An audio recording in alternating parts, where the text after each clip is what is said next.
Imana ibonekera Abisirayeli ku musozi Sinayi. Mu kwezi kugira gatatu Abisirayeli bavuye mu gihugu ca Egiputa, ku munsi wako wa mbere niho bashika mu bugaragwa bw'Isinayi. Bavuye i Refidimu bataha muri ubwo bugaragwa bw'Isinayi nyene, bashingaho amahema. Abisirayeli basagaza ngaho imbere y'uwo musozi.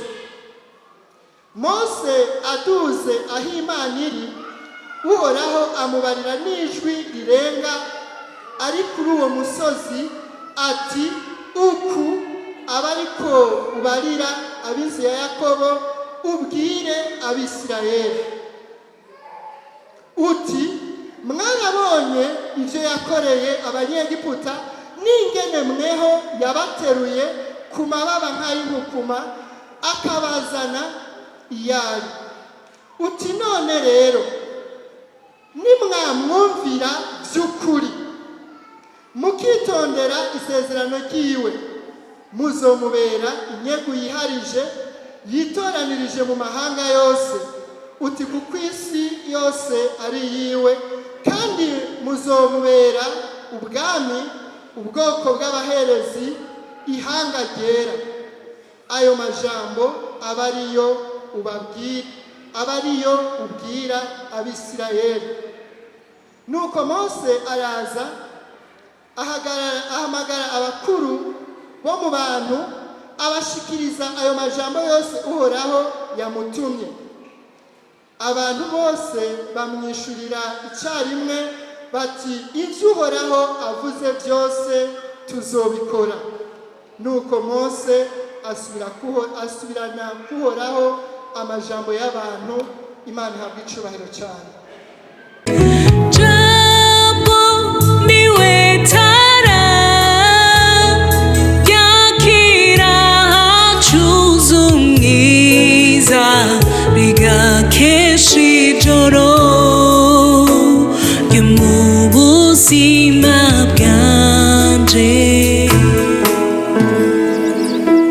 Rero numva imbere yuko dusangira amajambo y'Imana, tworirimbana agace k'indirimbo ivuga ngo Imana yacu iradukunda.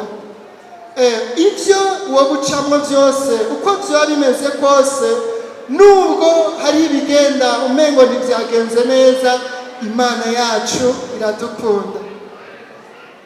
Imana yacu iradukunda, oh Mana yacu iradukunda, oh Mana yacu igira neza, yacu oh iyo Mana, iyo Mana yacu oh Mana yacu iradukunda, oh Mana yacu itanga agakiza, yacu iradukunda, Mana yacu itanga amahoro, Mana yacu oh iyo Mana, iyo Mana yacu iradukunda. Dukomere amashyi Imana yacu. Ni mw'urwo rukundo rwayo twagiriwe neza, ni mw'urwo rukundo rwayo rwinshi twarose agakiza, kandi ni mu rukundo rwayo turonka byose ivyo dukeneye. Imana ishimwe cyane. Rero iyo Mana yacu irakwiriye gushimwa, irakwiriye kwizerwa, irabereye ko tugendana nayo, birabereye ko tuyisunga kugira ngo byose birushirizeho kugenda neza. Nivyo twarakijijwe, nivyo twagiriwe neza, ariko kandi n'abatarakizwa nabo Yesu aracateza ibiganza, ariko nayo kandi nk'uko kugirirwa neza turacakeneye uwo mukunzi, turacakeneye urukundo rwiwe, turacakeneye kugendana nawe. Imana ishimwe cyane. Rero uyu munsi tugiye gusangira amajambo y'Imana afise ijambo ry'umutwe rivuga ngo kugendana na Yesu by'ukuri. Kugendana na Yesu by'ukuri. Iryo jambo uryumvise ririmo amajambo abiri, harimo kugendana na Yesu, hama irigira kabiri ni ijambo rivuga ngo by'ukuri. Bivuga ngo niba tuvuze ngo by'ukuri, hariho kundi kugendana na Yesu mu yandi majambo bitari by'ukuri cyangwa se by'uburyarya. Rero bene ibyo ntibiva ku Mana, kugendana na Yesu mu buryarya, ariko kiba ari igitero, ruba ari uruhendo, biba ari ibintu umwansi yazanye. Ijambo ry'Imana rirerekana ko ngo umubivyi yarabivye imbuto nziza, ngo ariko mu nyuma ngo bugorovye haza umwansi abiba nk'urwafu. Rero hari igihe umwansi aza akabiba urwo rwafu rwo kugendana na Yesu mu buryarya, maze bigatuma wa muntu w'Imana ataba ubushitse. Nico gituma uyu munsi ijambo ry'Imana rije kudutera intege kugira ngo urwo rwafu umwansi yaje kubiba, nimba atararubiba tube maso, ariko aho yarubivye naho tururandure, maze tugendane n'umwami wacu Yesu Kristo mu by'ukuri, niho byose bizogenda neza. Imana ikomerwa amashi menshi.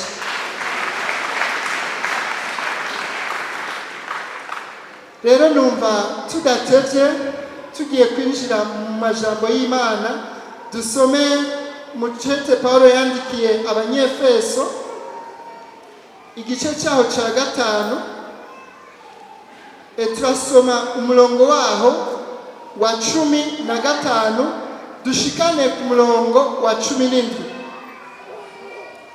Abanyefeso igice cya 5 umurongo wa 15 gushika ku wa 17. Ni urupapuro rw'amajana 221. Haravuga ngo nuko mwirinde cyane uburyo mugenda, mwoye kugenda nk'imburabwenge, ariko mugende nk'abanyabwenge, mugure uburyo mubugwiza, kuko iminsi ari mibi. Nuko ntimube ibipfu, ariko mutahure iby'umwami wacu agomba ibyo ari byo. Imana ishimwe cyane. Imana ihabwa icubahiro. Aya majambo y'Imana yandikirwa Abanyefeso, ariko uyu munsi ni jewe nawe turiko turiyabwirwa. Aho ijambo ry'Imana ryaje kavuga ngo nuko mwirinde, mwiyubare uburyo mugenda, mwoye kugenda nk'imburabwenge, ariko mugende nk'abanyabwenge, mugure uburyo mubugwiza, kuko iminsi ari mibi. Imana idufashe cyane. Imana ishimwe. Ubundi turi muri Kristo Yesu twagiriwe neza, twatanguye urugendo, turi abantu bafise iyo bariko baraja. Rero umwansi nawe kubera atanezererewe agakiza twahawe, kubera atanezererewe ubuntu twagiriwe muri Kristo Yesu, araza agacanga ibintu, araza akonona ibintu, maze ugasanga umwiza utewe n'uwo mwasi wateye. Hamwe ugasanga abantu b'Imana bariko bagenda bavanga ibitavangika, ugasanga umuntu ariko aravanga agakiza n'ibindi bitari kubaha Imana. Imana idufashe cyane kandi biturinde gose.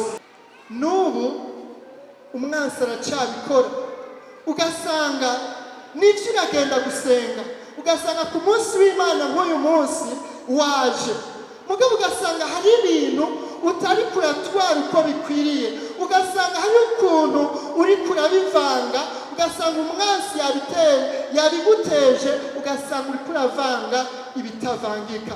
rero uyu munsi n'akaryo kanje nawe ko gusuzuma tukaraba uko ibintu bimeze, hama tugakomeza kugendana n'Imana by'ukuri, niho byose bizogenda neza. Imana yacu yabwa icubahiro cyane. Numva ari igihe cyiza. Ijambo ry'Imana hariho rivuga mu butumwa bwiza uko bwanditswe na Yohana, rikavuga ngo kandi igihe kiza kuza kandi ngo kirashitse, aho abasenga data b'ukuri bazomusenga mu kuri no mu mpwemu. Imana ishimwe cyane. Nimba twarahisemo gusenga Imana data, nimba twarahisemo kugendana nayo, ngo ni igihe kiza kuza, ngo kandi icyo gihe kirashitse, ni iki turimwo, ngo aho abasenga data dukwiye kumusenga mu kuri no mu mpwemu. Imana ishimwe cyane. Imana ihabwa icubahiro. Reka dusome amajambo y'Imana turabe icyo Imana ivuga, mbega kugira ngo tugendane n'Imana by'ukuri ataburyarya, umuntu akwiye kumenya iki, ni gute akwiye kubigenza. Reka dusome amajambo y'Imana dusanga mu gitabo cy'Ukuvayo igice cyaho cya 19, Kuvayo 19, duhere ku murongo wa mbere dushikane ku murongo w'umunani. Ni urupapuro rwa 83. Ijambo ryaho ry'umutwe riravuga ngo Imana ibonekera Abisirayeli ku musozi Sinayi.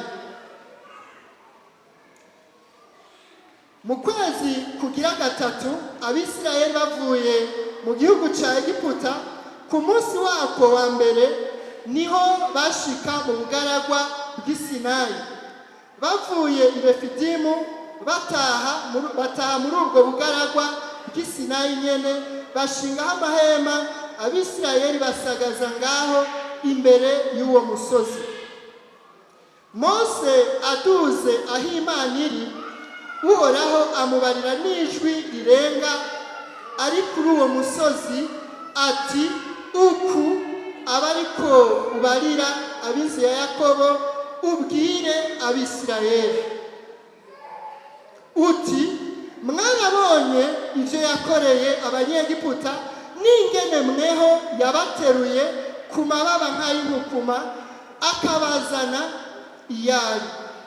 Uti none rero nimwamwumvira by'ukuri mukitondera isezerano ryiwe, muzomubera inyegu yiharije yitoranirije mu mahanga yose. Uti kuko isi yose ari yiwe, kandi muzomubera ubwami, ubwoko bw'abaherezi, ihanga ryera. Ayo majambo aba ariyo ubwira Abisirayeli. Nuko Mose araza ahamagara abakuru bo mu bantu, abashikiriza ayo majambo yose Uhoraho yamutumye. Abantu bose bamwishurira icyarimwe bati, ibyo Uhoraho avuze byose tuzobikora. Nuko Mose asubirana kuhoraho amajambo y'abantu. Imana ihabwa icubahiro cyane. Imana ishimwe. Aya majambo dusomye yerekana ukuntu Abisirayeli bari bavuye mu gihugu cya Egiputa, ngo bari barajanywe ari nyagano, bacugwa bufuni na buhoro, bakarira bibaza, mbega ubu buja tuzomuvamwo ryari? Hama igihe kiragera, Imana yumva amarira yabo, Imana yumva gutakamba kwabo, irabakurayo, kandi bakurayo mu buryo bw'igitangaza, aho Farawo n'ingabo ziwe zari zabakurikiye zashiriye mu kiyaga gitukura, mugabo Abisirayeli bobo bagatabagwa bakakirengana amahoro, Imana ikabacira inzira. Imana ishimwe cyane. Hama aya majambo tubona ngo rero ngo ku munsi, ngo mu kwezi, twasomye ahavuga ngo mu kwezi kugira gatatu, abisirayeli bavuye mu gihugu cya Egiputa ku munsi wako wa mbere ngo niho bashika mu bugaragwa bw'Isinayi. hama bashitse mw'ubwo bugaragwa uhoraho ngo abwira amajambo Mose y'ukuntu bazobigenza, kubera ubundi mw'ubwo bugaragwa urugendo ntirwari bwahere, urugendo ntirwari bwarangire, bari bagisigaje kuzojabuka Yorodani, bari bagisigaje kuzogwana n'amahanga atandukanye kugira ngo bashike mu gihugu c'isezerano. Imana ihabwa icubahiro cyane. Maze uhoraho rero aratanga umuco cyangwa se aratanga ibyo abantu bakwiye gukora kugira ngo bize bibagendere neza, kugira ngo baze bashobore gushika iyo bariko baraja. Imana yacu ihabwa icubahiro cyane. icya mbere rero tubona uhoraho yabwiye aba bantu, yabanje kubibutsa iyo bavuye. Rero kugira ngo twubahe Imana, kugira ngo tugendane na Yesu by'ukuri, ni byiza ko twibuka iyo twavuye. Ni byiza ko twibuka aho Yesu yadukuye, hamwe twari tugorewe, hamwe twari tubabaye, hamwe atabyizigiro twari dufise, aho twacugwa bufuni na buhoro. Muri rugendo rw'agakiza, iyo umuntu adatahura ngo yibuke aho yavuye, yibuke ko byari bikomeye, yumve arishimwe kuba Yesu yarahamukuye, biroroshe cyane kwisubirirayo. Imana idufashe cyane, biroroshe rwose. Ariko noneho iyo uzi ngo byari bikomeye, hariya navuye byari biteye ubwoba, hariya navuye byari bibi, ukabyibuka, bituma ukomera, bituma ukomeza kwisunga iyo Mana yagukuyeyo, maze ibintu bikagenda neza. Imana ishimwe cyane. Niho tubona aya majambo uhoraho yabwiye Mose ngo genda ubambwirire, yongera kubibutsa ngo murazi ukuntu nabakuye mu gihugu cya Egiputa, ngo nkabaterura ku mababa nk'ay'inkukuma, ngo ariko abandi bo bagahonera hariya. Abibutsa ayo bari bagowe, abibutsa iyo yabakuye. Mugabo amaze kubibibutsa, aca arababwira irindi jambo rikurikira. Ni ukuvuga iryo jambo ni ikintu kigira kabiri jewe nawe dukwiye gukora. Ukwiye ni ukuvuga ubwa mbere, imbere yo kwibuka iyo wavuye, ukwiye kandi kumenya ibyo ukwiye gukora kugira ngo birushirizeho kugenda neza. Icyo rero dukwiye gukora ni giki? Tukibona ngaha ku murongo wa 4, mbese ku murongo wa 5 bavuga ngo uti none rero nimwamwumvira by'ukuri mukitondera isezerano ryiwe, muzomubera inyego yiharije. Nimwamwumvira by'ukuri. Iki kintu cyo kumvira Imana by'ukuri kirakomeye. Ubundi hariho kumvira, umuntu ukamengo ari mu kumvira, umuntu ukamengo ariko arabikora neza. Mugabo nimba Imana yavuze ngo nimwamwumvira, igashira ko ngo by'ukuri, bisigura ko hariho abamera nk'abumviye Imana, mugabo ugasanga kumbure bayumviye igice, bayumviye kuri rimwe, ku yindi ntibayumviye. Hama kandi ngo iyo umuntu yumviye igice, bingana no kutumvira. Imana idufashe cyane. Muri rugendo rw'agakiza hari ibyo dusabwa, hari ijambo ry'Imana twahawe kugira ngo riturongore. Iyo muri iryo jambo numviye bimwe maze ibindi nkabyirengagiza, bingana no kutabyumvira byose. Imana idufashe cyane. Nico gituma Imana yabwiye Mose genda ubabwire nimwamwumvira by'ukuri, mukitondera isezerano ryiwe, ibyo mwavuganye mukabishira ku mutima, hama namwe ibyo mwamusezeraniye mukabishira ku mutima, niho bizogenda neza. Ngo guco muzomubera ihanga yiharije, inyegu mumubera ubwami. Imana ishimwe cyane. Ubundi ijambo ry'Imana rivuze ngo tuzoba inyegu z'Uhoraho, ni ikintu gikomeye cyane. Nimba Imana ari twebwe ishize ku mutima, nimba Imana ari twebwe yitwararitse, nagomba nakubwire ngo byose biragenda neza. Iyo uri kuraraba ijambo ry'Imana mu gitabo cya Yesaya harimo amajambo avuga ngo mbega umugore yo kwibagira umwana yabyaye, rikavuga ngo ni koko byoshoboka, ngo ariko jeho sinzigera ndakwibagira, ngwehe ngushushanyije mu biganza, ngo inzitiro zawe ndazihoza kw'amaso. Imana ishimwe cyane. Imana ihabwa icubahiro.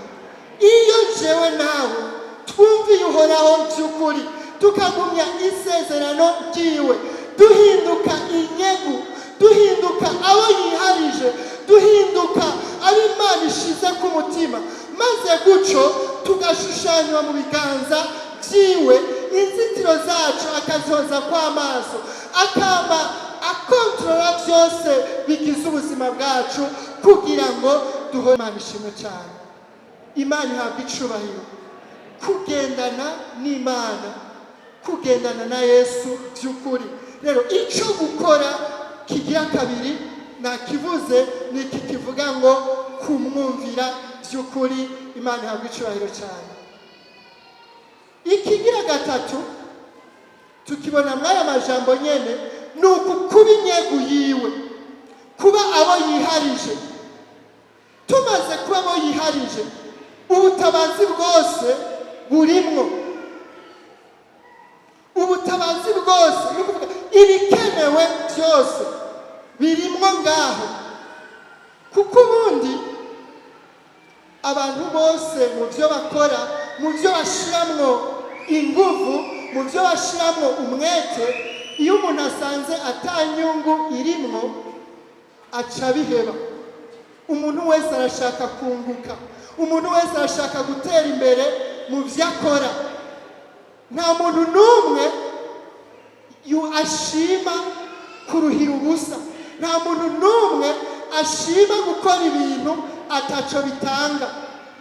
Rero ukubaha Imana kwacu, kuba twayumviye by'ukuri, birafise inyungu, birafise igiciro.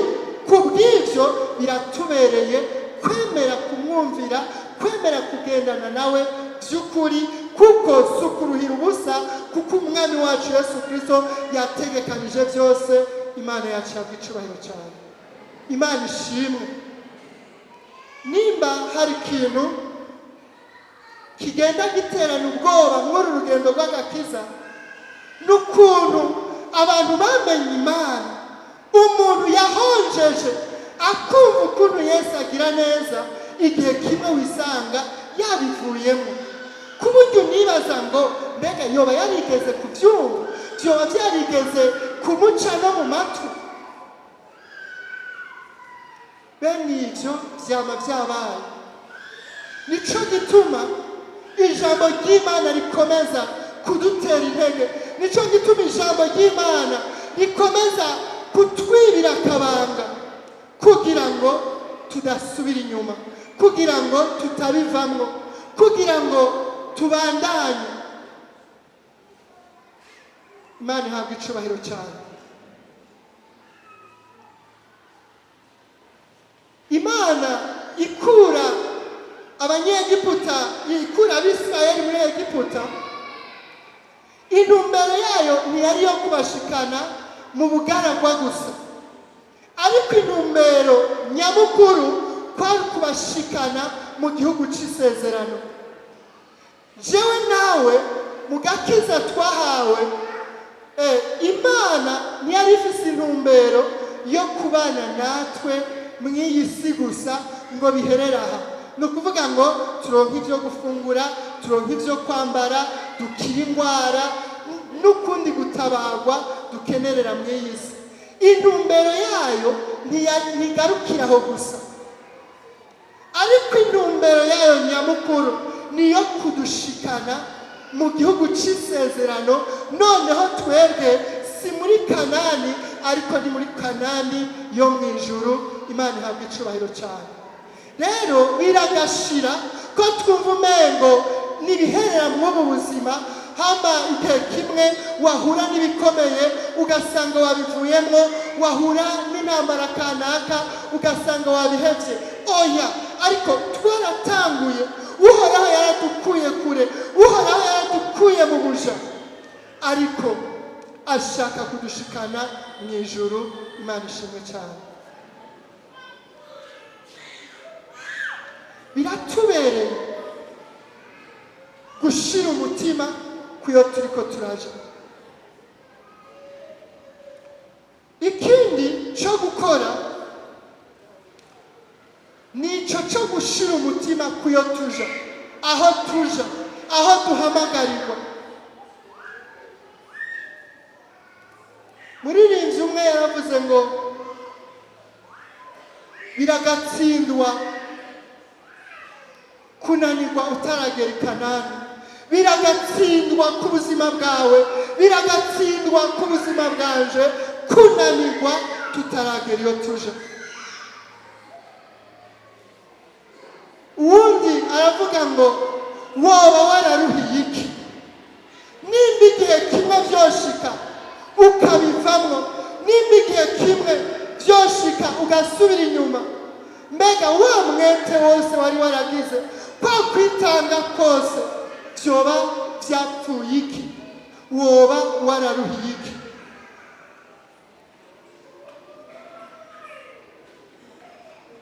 Umwijima ugenda urushirizaho kugwira mu isi.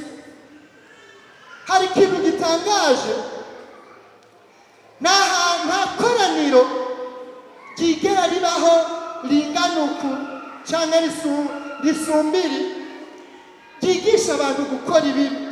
Mugabo umwasi abafise ukuntu abigenza, ugasanga umwijima, ugasanga ibikorwa vyiwe biriko bigenda bigwira mu bantu.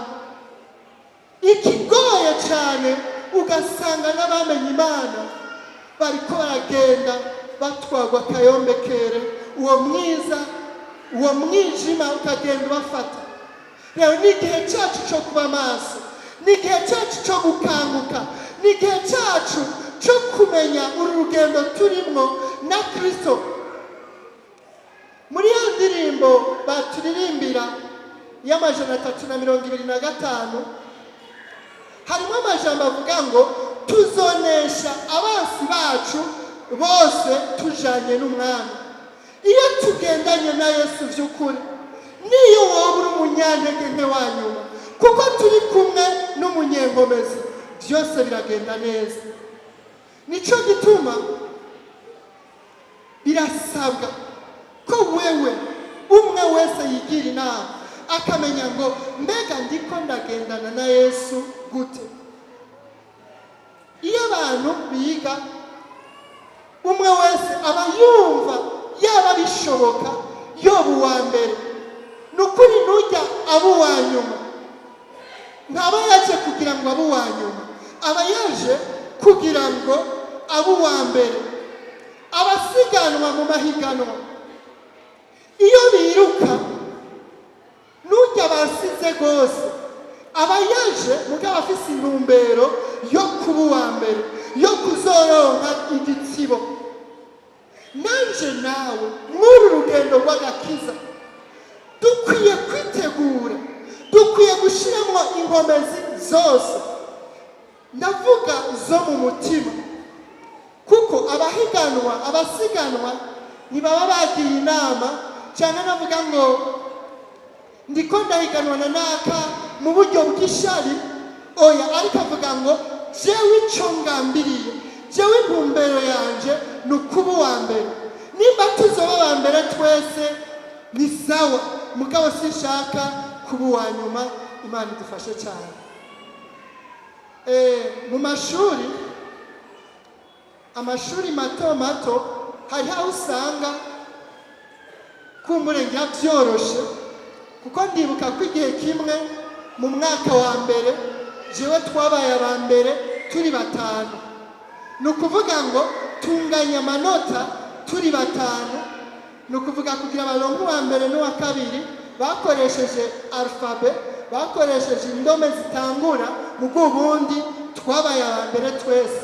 Rero muri rugendo rw'agakiza nawe haranira kuba uwa mbere, kuko muri Yesu Kristo birashoboka uko turi hano twese n'abariko baratwumviriza ku buhinga ngurukana bumenyi, twese tukaba aba mbere, tugataha iwacu, twese tugahabwa ibyasezeranywe.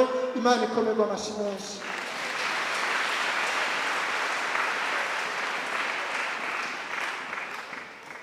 Imana ishimwe cyane. Ako kantu wakumvise? Nimba twebwe byarashitse tukaba aba mbere turi batanu, muri Kristo Yesu birashoboka ko twese tuba aba mbere, tugataha twese tunezerewe. Imana ihabwe icyubahiro cyane. Imana ishimwe. Nico cyifuzo, nico nkwifurije, kandi nanje nibyo nshaka, kandi n'Imana yaduhamagaye iragomba ko hatagira n'umwe apfa rubi.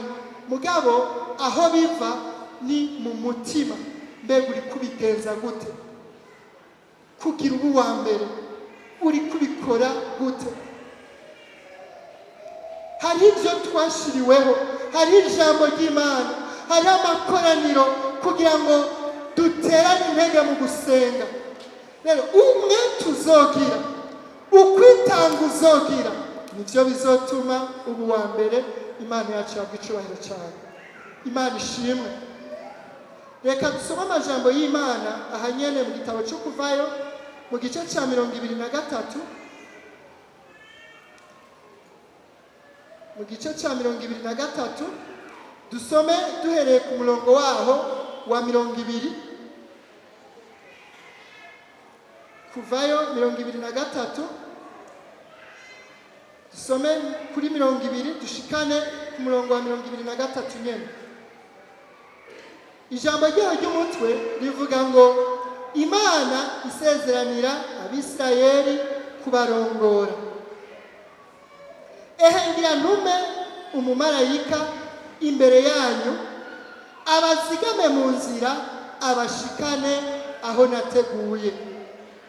Muze mumwubahe, mumwumvire, ntimuze mumugararize, kuko atazoharira ibicumuro byanyu, kuko izina ryanje riri muri we.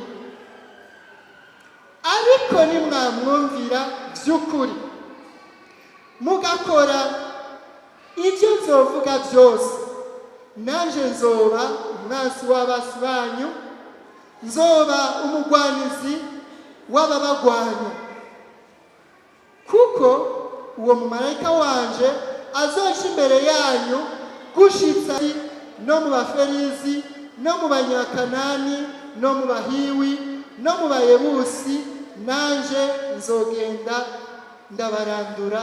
Imana ishimwe cyane. Imana ihabwe icubahiro.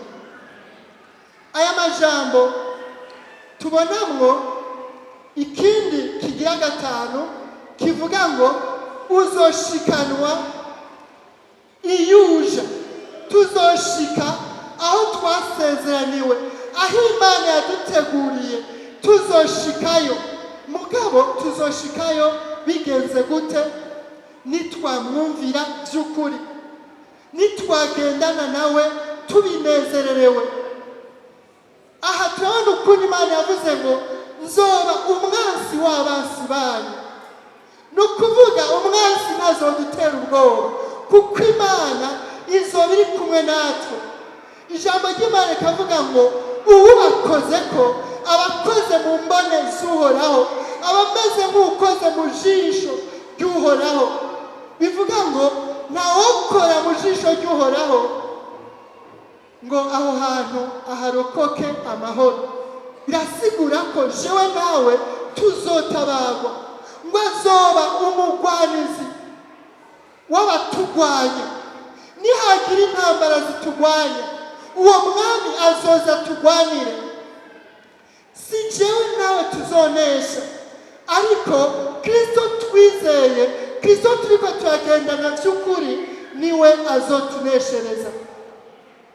Ijambo ry'Imana ryavuze ngo azotuma umumarayika aturongore, atuje imbere, aturongore mu nzira kugeza adushikanye aho yateguye. Imana ihabwa icubahiro cyane. Hama avuga ngo nimwumvira ibyo nzovuga byose,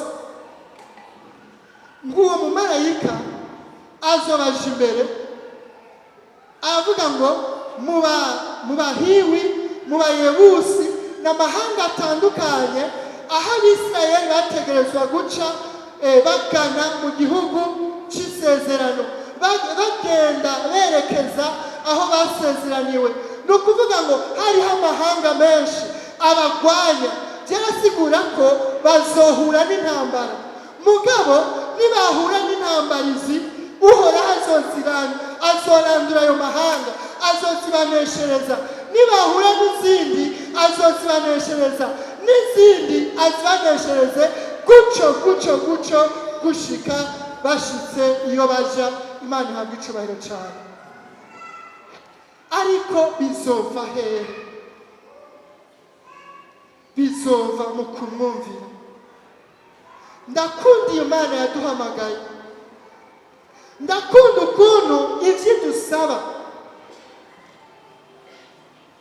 idusaba umutima ubikunze, umutima ubishaka, ibisigaye niyibana natwe. Kuko iyo ugeze utabishoboye, uraza ukayibwira, ukayihamagara, ukayereka ko biriko birakugora, ariko urafise uko washaka kubaho nk'uko ibigomba, maze ukayereka intege nke zawe, ukayugurukira, nayo iraza ikabana nawe, ikagushoboza, maze ibintu bikagenda neza. Imana ihabwa icubahiro cyane. Imana ishimwe. Rero si kubw'inkomezi, si kubw'ububasha, si kubwanje nawe tuzobishobora, ariko uwo mwami azobana natwe, uwo mwami azogendana natwe, kandi ari kumwe natwe bizoshoboka. Azotugwanira, azodukomeza, maze dushike iyo turiko turaja. Imana ihabwa icubahiro cyane. Ni igihe cyiza rero tukaraba, mbega nkwiye gukora iki? Mbega ko hariho abagenda batsindwa, ko hariho abagenda basubira inyuma, mbega biva kuki? Nimba abo bishoboka, sinkwiye kugaba kugira ngo nanje ntibimbeko. Jewe wewe sinzi umubabaro uhora ugira, cyangwa sinzi uko wiyumvira mu mutima iyo ubonye umuntu yasubiye inyuma. Ubundi ijambo ry'Imana yavuga ngo nimwatinya intambara, mugasubira muri Egiputa, mugasubira inyuma iyo nabakuye, ngo inkota mutinya izobahambyayo. Iyo umuntu abonye umengo biramugoye, abonye umengo kugendana n'Imana bisaba ikiguzi kinini, bikamunanira gutanga ico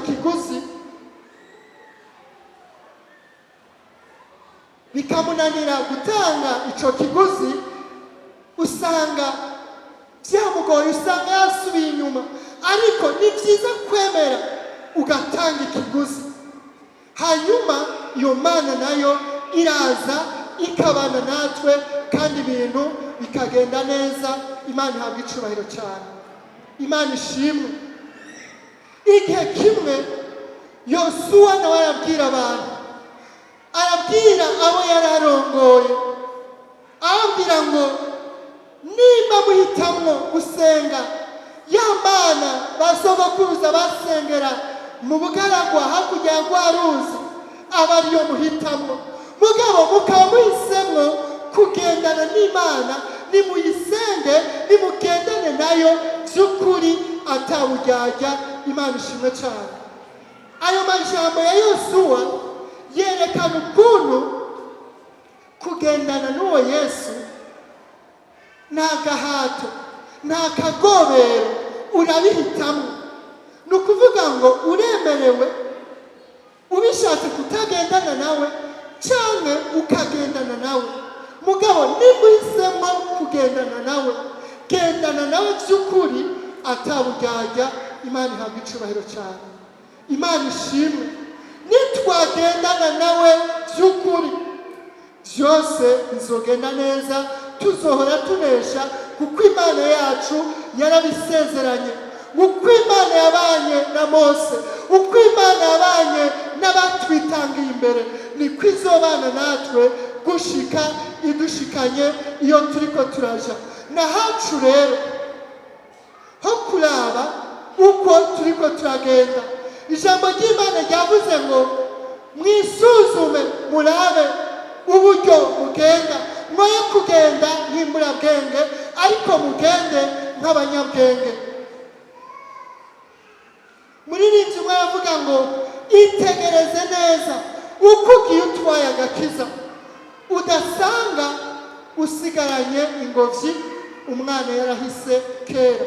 Dusuzume mu rugendo rwacu rw'agakiza, turabe uko turiko turagatwara, tutazosanga dusigaranye ingobyi umwana yaragiye kera. Agakuru kamwe nibaza ko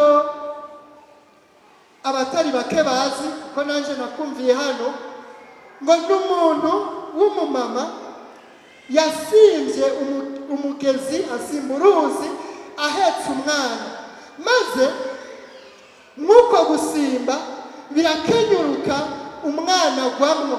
Hama mugabo wewe arashobora gushika hakurya kandi asigarana impetso, maze ageze hakurya aravuga ngo iyo ntahabera umugabo n'impetso yari igiye. Mu yandi majambo nabaye umuhizi n'impetso yari igiye.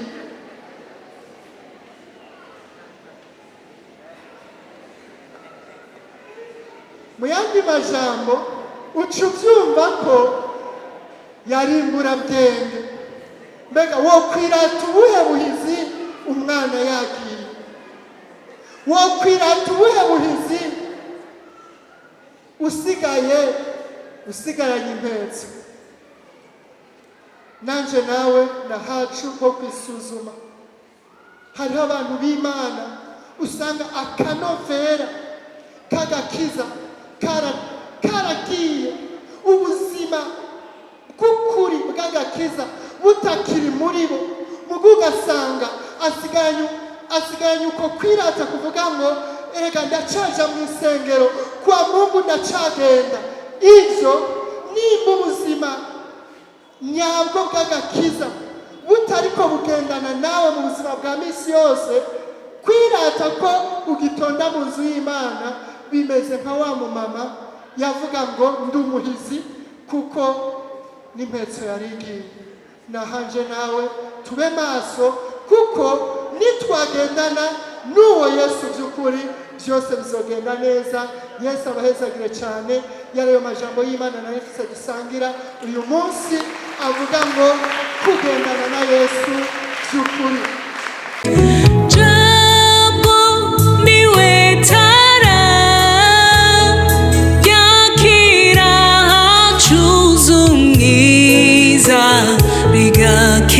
Ijoro ryo mu buzima bwanje